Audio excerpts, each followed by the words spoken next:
with Hims in house entering the Canadian market.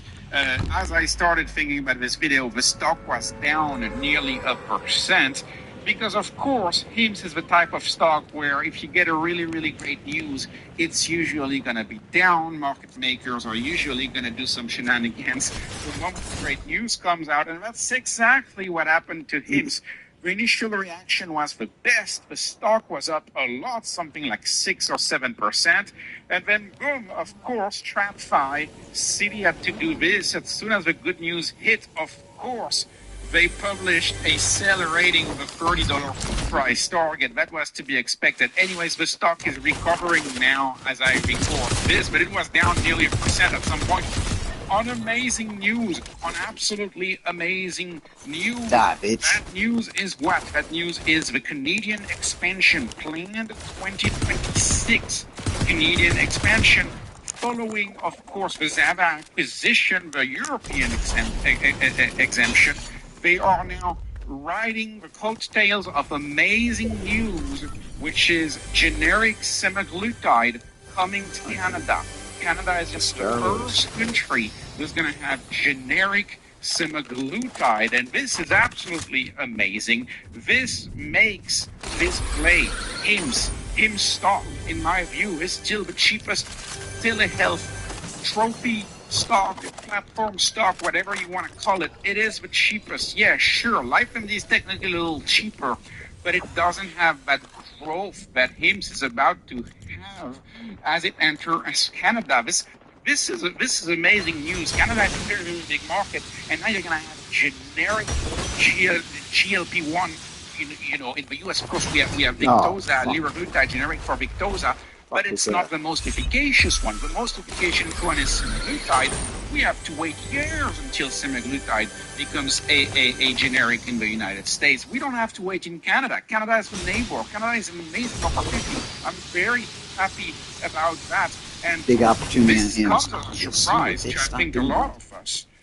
What went wrong? What happened? Well, the Canadian regulator was asked, did the patent really expire? Did the Novo patent really expire? And the Canadian regulator said, well, yeah, it really expired because the fee has not been paid. There was a $250 Canadian fee that needed to be paid, that was paid. Then Novo asked for a refund for the fee. Then, Canada was like, are you sure you don't want to pay? Yes. And they say, oh, pay, you go ahead, you pay. And they added a late fee, and Novo still didn't pay. So from what I understand, Novo lost their patent in Canada because they didn't want to pay $250 Canadian. This is rent-seeking at its finest. This is nickel and diming at its finest. This is trying to save pennies at its finest. This might be one of the biggest business mistakes in history. Maybe not one of the biggest. I mean, sure, selling Instagram to Facebook for $800 million, that was a pretty big mistake. But I don't know how much money they've left on the table for $250. Tens of millions, probably, right? Probably something like that. This is insane that they lost their patent in Canada for $250. That's I guess, how greedy, how profit-driven do you have to be to just not pay a nominal fee and ask for a refund? This is such a nominal fee. This is not expensive. So for patent protection, this is not expensive at all. So anyways, there was clearly some malfunction. I think people who analyze Novo as a stock, they should really look into that one and look if there's not bigger issues going on with Novo, because that's hard to understand. So anyways, good for Hims. Hims is taking that opportunity. Of course, Canada right now with no clinical support, with no access to the doctor, it's about 200 Canadian a month to get access to the GLP-1 of semaglutide. $200 a month. So that's roughly what Hims is charging in the United States for the generic version. And so you may say, well, wait a second. If the branded version is about the denominator, beat the denominator, name of this channel. Generic version. I have never been an escape room before, but let's see if I can do it with that. First of all, for a lot of people, generics don't make a difference, and many people are fine with generics, even if they can save $10. That's point number one. That's the lesser point. The bigger point is, of course, the same price, but HIMSS includes the doctor visits and the doctor follow-ups. The doctor visit and the doctor follow-ups are included with HIMSS, and you see a doctor within 24 to 48 hours, and it's all virtual and it's included. How long do you think it takes to see a doctor in Canada? Well, in 2024, these were the wait times in Canada to see a doctor. You can see some states do better, like Ontario does very good at 23 weeks. Some states do way worse. Like, I don't know, it's sad. 38 weeks NB, I don't know which one that is, but that's 69 weeks PE. That's 77 weeks. So you see, these are the wait times to see a doctor. So, of course, what I think is going to happen with HIMSS, the success of HIMSS in a lot of markets with quote-unquote free healthcare, as they call it, or like government healthcare. Well, yeah, it's not expensive. It's essentially free. You pay a nominal fee, but sometimes you have to wait a very long time. And we don't live in that society. We live in a customer-centric society where everybody wants everything now. And that's why I think people are just going to pick a service like HIMSS, where you see the doctor right away. Not to mention, I am sure Canada is the same issue. You have the ping pong issue. What if the doctor is not comfortable prescribing that to you for X, Y, Z reason? They refer you to a specialist that adds another 5 weeks to the schedule, maybe 10 weeks to the schedule, because when general practitioners don't feel comfortable prescribing something, they send you to the specialist, and that is a sentence. That is a punishment, because you have to wait another X amount of weeks to see a specialist. You don't have any of that with HIMSS, because with HIMSS, you see the doctor right away. That is the business model innovation of HIMSS. And of course, in the US, you can see a doctor more quickly, but you have the issue of still going there, driving there. That's also another big advantage that you would have in any country, really, to be able to see a doctor on your phone. Let's talk about the opportunities. So, Andrew Durham, on the statement here, he talks about 2/3 of Canadian adults are actually overweight. This is the website that is linked there.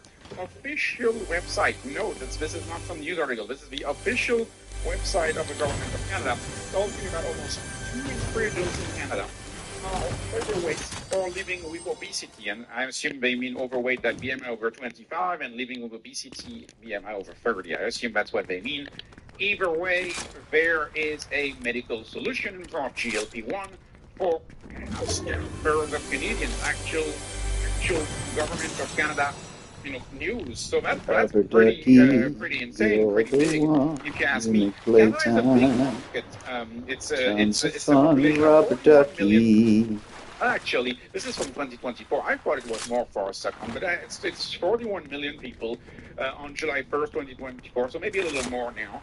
So what does that mean? How many qualified adults is that, right? So you got to remove the children, and you have to remove people who are perhaps old, and so that would be about 30 million people who would be qualified, and now you have to remove the people who are not overweight, right? They don't qualify for a GLP-1. If you're not overweight, you're not going to qualify. So that's only 2/3 of 30 million that is potentially qualified. So 20 million potential GLP-1 customers.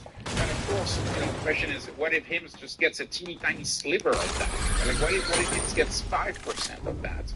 Well, that's a market-moving type of information. That's a revenue-moving type of information, even if they tap 5%.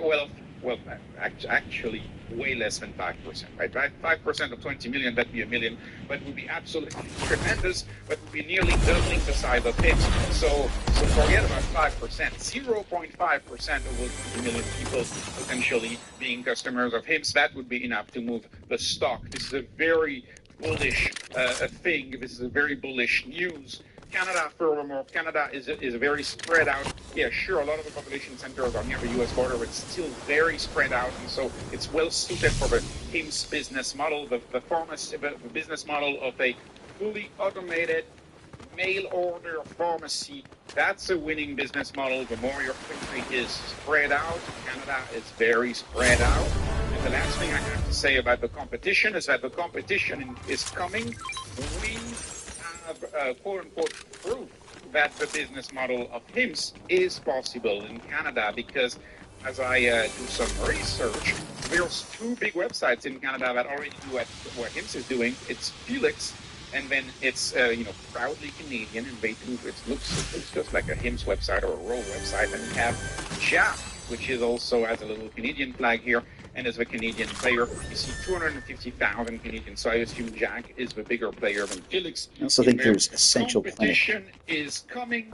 The big question, of course, is generic monoxidil for air grow, for generic sildenafil for ED. Well, these generics have been around for a very, very long time, and they're pretty easy to make. A generic GLP-1, a generic peptide, well, they are pretty easy to make too, don't get me wrong, but you still need to have a facility in order to cater to the volume and the demand, and HIMS has invested in that facility to manufacture it in bulk. So yeah, GLP-1s are pretty easy to manufacture too. I don't want to make it sound like it's DNA editing or anything like that, but you still need to have a capacity that can have the volume. HIMS has that. They can manufacture it in the US. They can ship it to Canada. I think it's going to be a big for HIMS. So love to absolutely see this. And one last thing. I agree with a lot of people's observations on Twitter, but really the thing of HIMS, of course, is all the other stuff. GLP is just one product. An opportunity for him, but HIMS is going to offer all of the other stuff, and I was looking on forums. Some products of HIMS actually, people in Canada want to get them, like those mints, like those ED mints. And if you go on Reddit, they say, oh, you got to use this website. Oh, look at this website. They do something similar. So I think they will be a hit with other products than just GLP-1. So this is a very big news. This is great for HIMS. This is great for Canada. This is great for Canadians who own HIMS stock. I know many Canadians who own HIMS stock. Canada is the third largest cohort of viewers of my channel, and so I know these videos are popular in Canada too. So anyways, very happy to see that. This work Jesus. Financial advice. This is so weird. Entertainment. I'm looking for entertainment. Please like, please subscribe, follow me on Patreon, follow me next. Thank you for watching, and have a wonderful, wonderful day.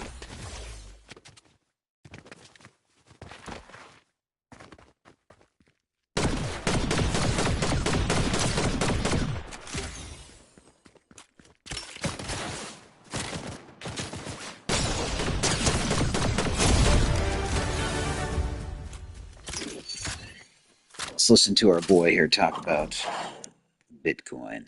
Well, hello. It is. I think it's Wednesday. I think so. Hump day. And we just had a new record all-time high in Bitcoin, which is quite exciting. And I was working with my person who puts the material together around the title for this video. And he said, you used that one already. I've been telling people. Everybody said, oh, I should have sold in May and gone away. Well, no. Now you know why. I've been saying things are very bullish. The setup is extreme. Let's get into the story. Thank you, TD Tesla, Sean, K8, and everybody for being here. And all the usual. That's the dog as well. Iverson. What a cool name. A Viking name. Anyway, let's go and walk through like a bunch of stuff I've been talking about today. Its title is called Bitcoin's about to explode. We'll talk about M2, an all-time high, Tether, mining, a little bit, long-term holders.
All right, folks, make sure to like, subscribe, follow my channel.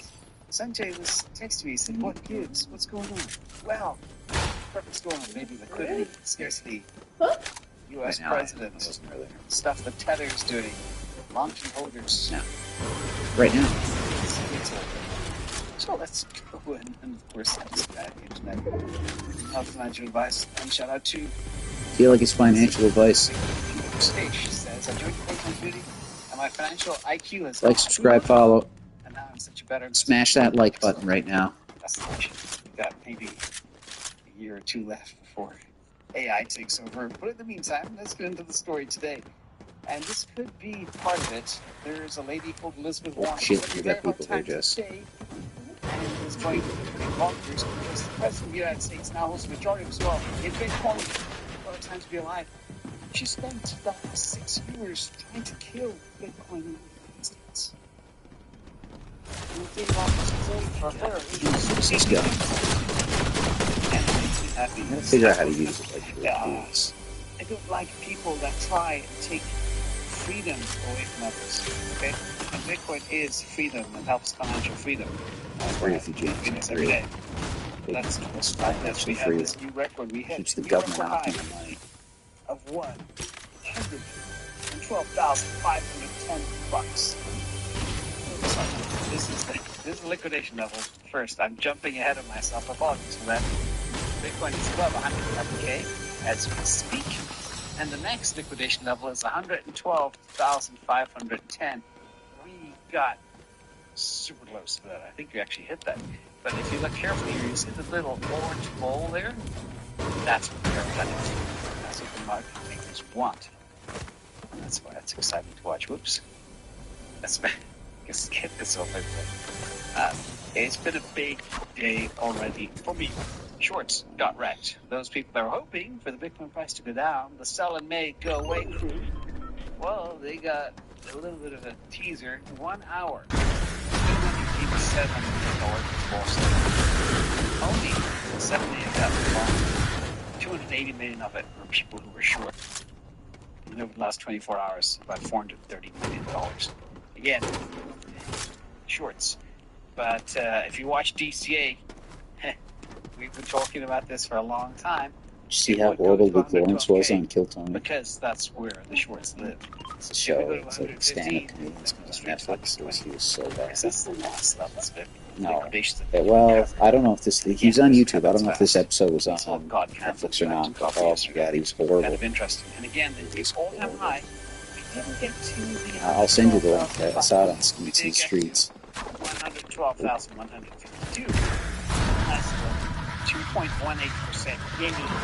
But remember, when an asset north of 110,000, 2% is a big dollar move, especially when you have a low cost basis. It's monstrous. That's why it's so important to get in early. But let's talk about July. I made an entire video dedicated to how July would be good. And again, the Sell and May crew said, no good be good. Well, we're up 6% so far in July. And that's not bad at all. The average returns for July were 8.2%. But remember this one. This is the killer one. When you add up the average return for July, How? and that's what we are. So again, seasonality continues to work. I'm not until it doesn't. It's time to keep a close eye. And remember this, global M2 money, it's calling for $160,000 Bitcoin. If history repeats, if this 92% correlation continues, we're going to 160K. Some people even say 192K. I don't think we'll go that high, but who knows? Either way, I have my seatbelt on and ready for the ride. So, enjoy the show. Now, let's talk a bit about a couple of things as well. This is a very interesting statistic that I found very, very delicious from the team at ARK Invest. And we'll spend a bit of time on this because when you look at the chart, you don't really get what it's saying. But I'll try and explain what it's saying in simple terms. But basically, this is the amount of global liquidity per Bitcoin. And you hit a 12-year high. And that is the global M2 supply divided by the amount of Bitcoin that's out there. So you can see from 2012 to about 2025, As an enterprise business, you realize very quickly it has this new record. Now, the y-axis represents the ratio in millions, and the x-axis represents, of course, the years out to where we are today. And, of course, the ratio did decline steadily from around 7 million in 2012 to about 4 million around 2019. But since then, the ratio has been increasing steadily. Now, what's interesting about this thing as well, the amount of Bitcoin that's available is not going up as much, but the amount of global M2 that's out there is going up a lot. All right, and since 2019, the ratio has been increasing, reaching approximately 6 million in mid-2025. That's the 12-year high. And this action suggests that this rise, remember, 6 million is the amount of global money, you divide it by the number of Bitcoin, that gives you an actual amount of global M2 over Bitcoin, number of Bitcoin, and that's about $6 million per Bitcoin. In simple terms, this chart indicates that the amount, again, relative to the number of Bitcoin, has hit its highest level in 12 years, and the amount of money supply is going up, and the asset is getting more scarce, which means things really go exponentially fast.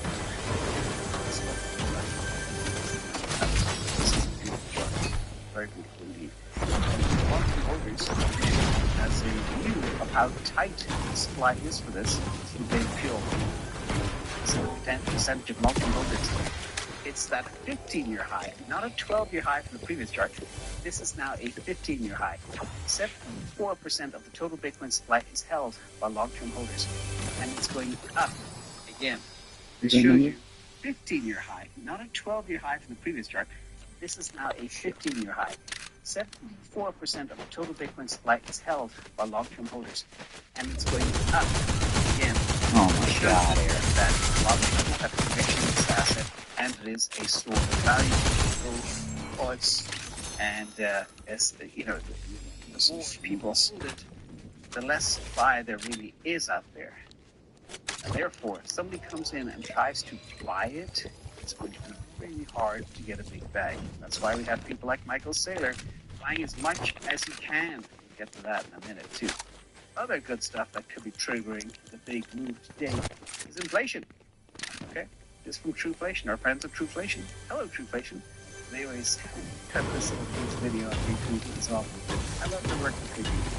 But inflation is now 1.6%. Jerome Powell refuses food news. Oh, live streaming distillery. The beaches are also playing. Yeah, I saw that. Matt Mee also playing, and Nick Earl.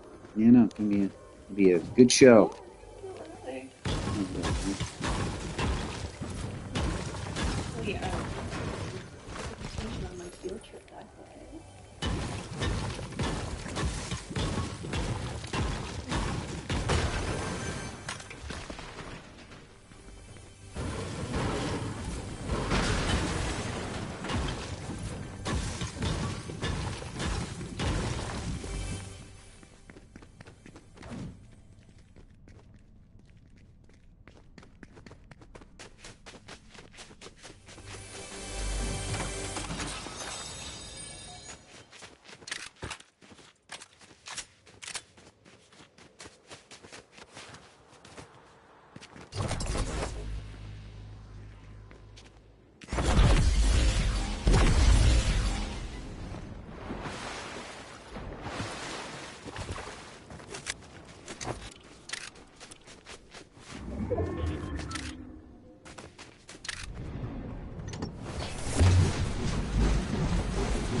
Employment data, all the other data, real estate values, inflation data, is just all wrong and delayed too. And rumors are in. Okay, this is GP, but a little bit disheveled. Rumors are in from Simply Bitcoin. The Fed chair is rumored to hashtag resign. Pressure is extreme for him to go. In fact, apparently there's two Kevins that are already in line to take this seat.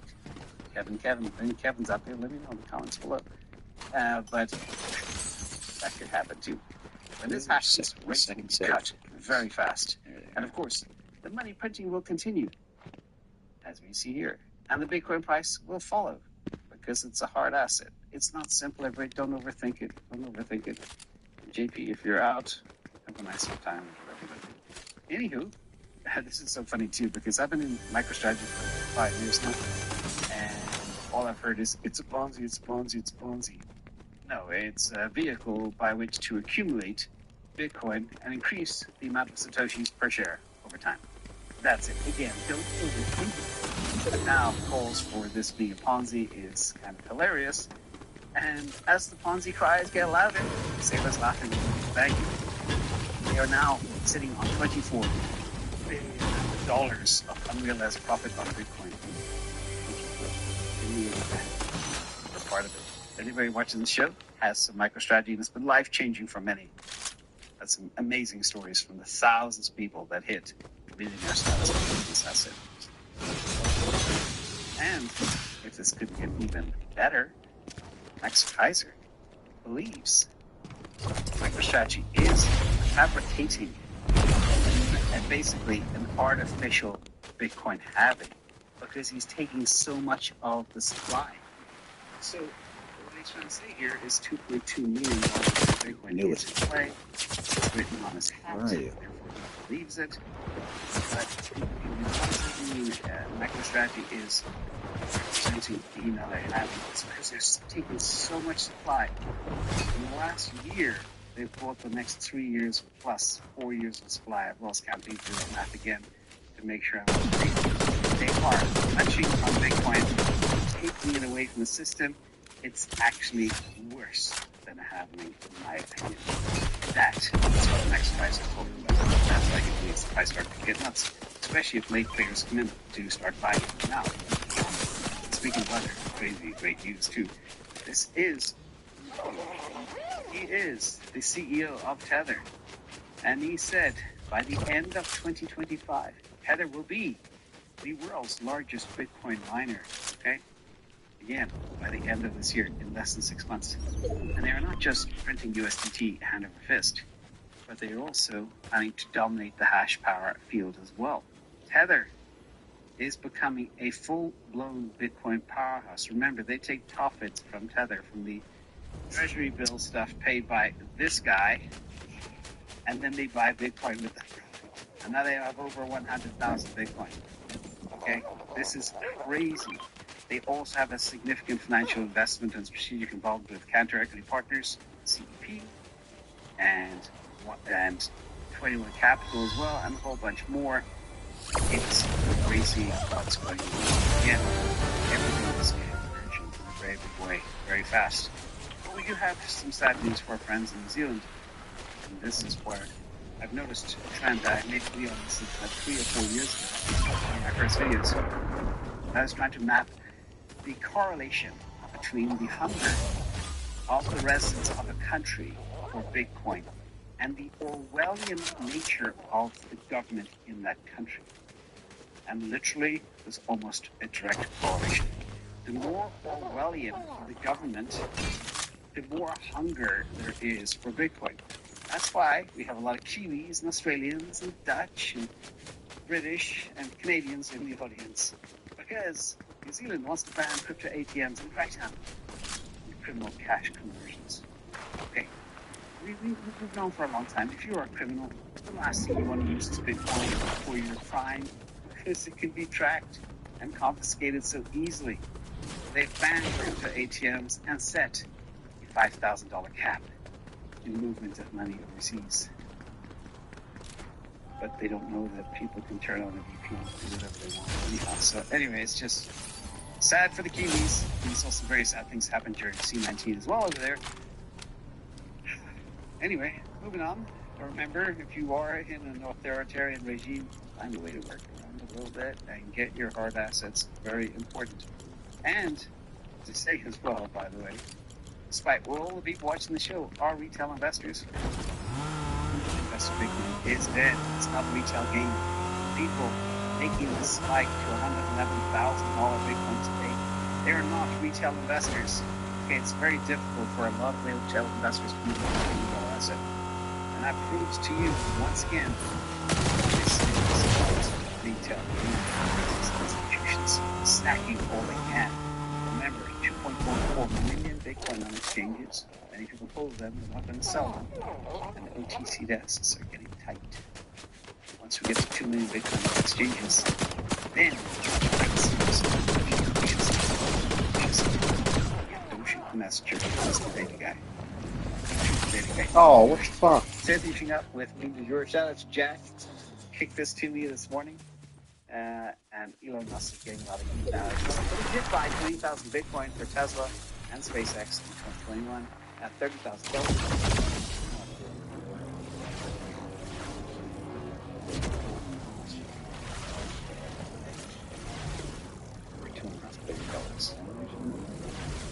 Buy 20,000 Bitcoin for Jack.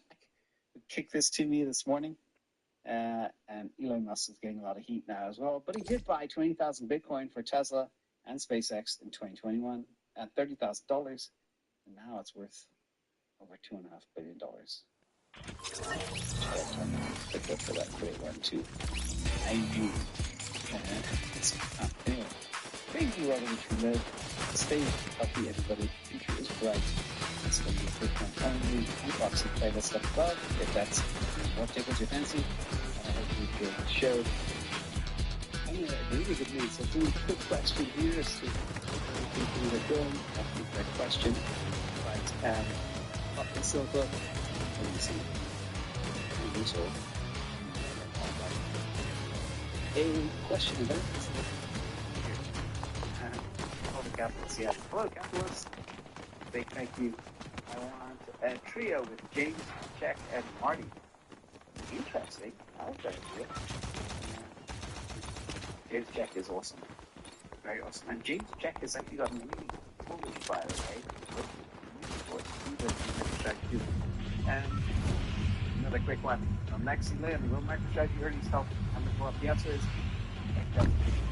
it could get them inserted in the S&P 500. Sure, that does happen. Well, in fact, MicroStrategy is also really strong. Let's check out the numbers. MicroStrategy up 415 last time I checked. Let's see it. There it is. 415.5 up nearly 5% today. Really, really good.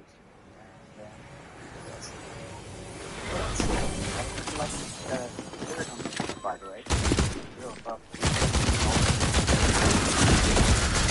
As far as the whole season. That's great. Next resistance, I think we get 115K. There's about 112.5. That's the other. And get up after that. 115K. After that, so, enjoy. I don't know if it's a short squeeze. I think it was a little bit of hunting of liquidity. That's almost a little bit of hunting. 115K. Try to get about 112.5. And after that, 15K. After that, we have to see exactly what happens next. So, enjoy. And I don't know if it's a short squeeze. I think it was a little bit of hunting of liquidity. That's it. Great Wednesday. Fantastic. Maybe only really dead. Only actually speaking happens Monday. Okay. So it has to come like this on Wednesday. It's a very good close for the rest of the week. Stay healthy, everybody. Have fun out there. Big thanks to the mods as well.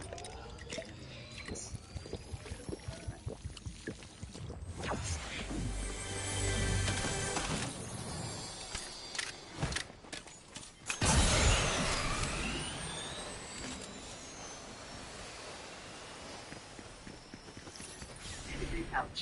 As healthy as it is tasty for your dog.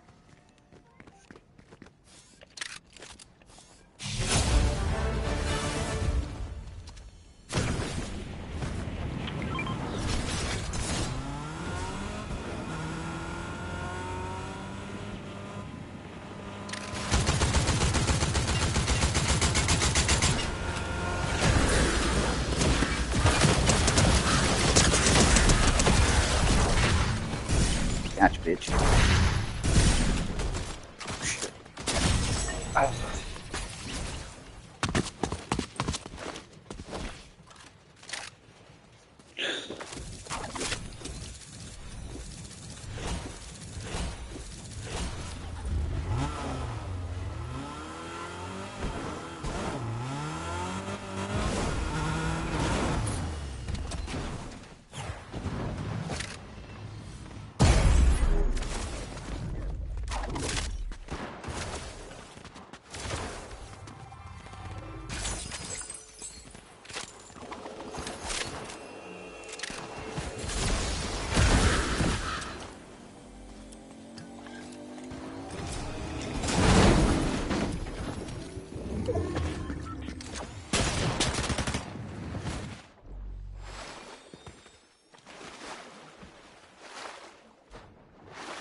let's say, for the stream right now, guys.